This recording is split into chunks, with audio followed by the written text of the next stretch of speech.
بسم اللہ الرحمن الرحیم۔ السلام علیکم۔ آج کی ویڈیو میں آپ کے سامنے ذکر ہوگا سورۃ الفاتحہ کے فضائل اور خصوصیات کے بارے میں۔ سورۃ الفاتحہ کو قرآن کریم میں بہت سی خصوصیات حاصل ہے۔ اول یہ کہ قرآن پاک اسی سورت سے شروع ہوتا ہے، نماز اس سے شروع ہوتی ہے، اور نزول کے اعتبار سے بھی سب سے پہلی سورت جو مکمل طور پر نازل ہوئی یہی سورت ہے۔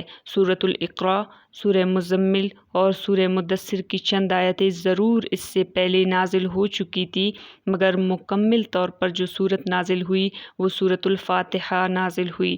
جن حضرات صحابہ سے سورہ فاتحہ کا اول نزول ثابت ہے وہ یہی ہے کہ یہ سورت مکمل طور پر نازل ہوئی، جبکہ اس سے پہلے سورۃ الاقراء کی کچھ آیتیں نازل ہوئی، سورہ مزمل اور مدثر کی، لیکن مکمل طور پر جو سورت نازل ہوئی وہ سورۃ الفاتحہ ہے۔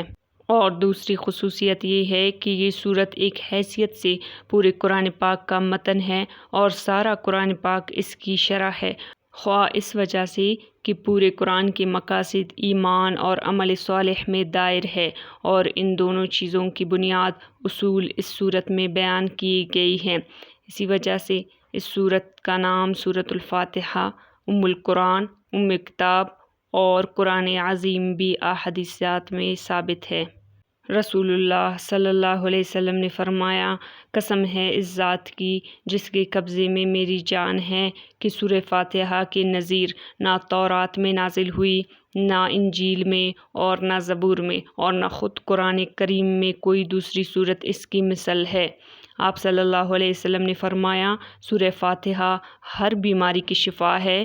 سورۃ الفاتحہ کا نام حدیث میں سورہ شفا بھی آیا ہے۔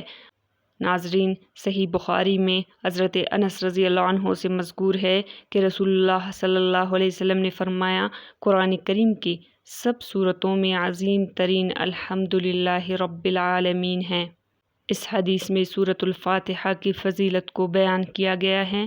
ناظرین، اگر ہم سورہ فاتحہ کی تلاوت کریں تو اس کا مضمون یہی ہے کہ لوگوں آؤ تعریف کریں اس رب العالمین کی جس کا نظام ربوبیت حیرت انگیز اور وہ خود تمام خوبیوں، بڑائیوں اور اچھی صفتوں کا بے مثال نمونہ ہے۔ اے اللہ، ہم صرف تیری ہی بندگی و فرما برداری کرتے ہیں اور اپنی ساری ضرورتوں میں صرف تجھ ہی سے مدد چاہتے ہیں۔ ہمیں چاہیے کہ ہم قرآن پاک کی تلاوت کریں اور ان خوبصورت مضامین کو اپنی زندگی کا حصہ بنائیں، اور قرآن پاک کی تلاوت کے ساتھ ساتھ اس میں دیے گئے احکامات پر عمل کریں، اور جن برائیوں سے قرآن پاک نے روکا ہے ان سے خود بھی رکے اور اپنے معاشرے کو بھی ان برائیوں سے پاک کرے۔ اللہ پاک سے دعا ہے، اللہ پاک ہمیں قرآن پاک کی صحیح سمجھ عطا فرمائے اور قرآن پاک کی تعلیمات پر عمل کرنے کی توفیق عطا فرمائے۔